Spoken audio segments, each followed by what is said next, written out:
মোস্তফা কামাল রাজের প্রতি আমার অভিযোগ আছে যে উনি ওনার গল্পগুলির করে আমার যেটা হয় আমার অসুস্থতা বাড়ে। যে এই যে চাচা চাচি তোমাদের গল্পের সময়ও আমার খুব কষ্ট হয়েছিল যে আমি বাবা মা দেখি নাই, চাচা চাচি দেখেছি, চাচা চাচি। তো আমার চাচি ছিলেন পাগল, উনি শিকলে বাঁধা থাকতেন।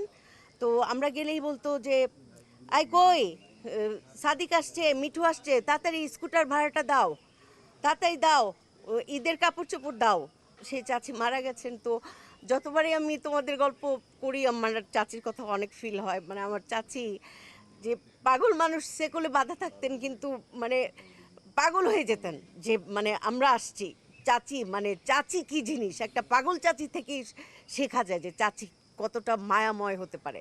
মানে আমি আমার মা মারা যাওয়ার পরে আমার চাচি নাকি আমাকে বুকে নিয়ে দেখতেন যে আমার নিঃশ্বাস আছে কিনা, শ্বাস প্রশ্বাস আছে কিনা। তো তোমাদের গল্প প্রতিবার করার সময়ও আমার এই চাচা চাচির কথা মনে পড়ে। দুজনই মারা গেছেন, খুব বেশি দিন হয়নি, তো এই জন্য খুব বেশি মনে পড়ে। তো মোস্তফা কামাল রাজের প্রতিটা গল্পই আসলে আমার গল্পের সাথে কিভাবে যেন মিলে যায়। আর না, মাগরিবের আজান পড়ে যাবে, সবাই বলবে, সবাই অপেক্ষায় আছে। জি, ভালো থাকবেন।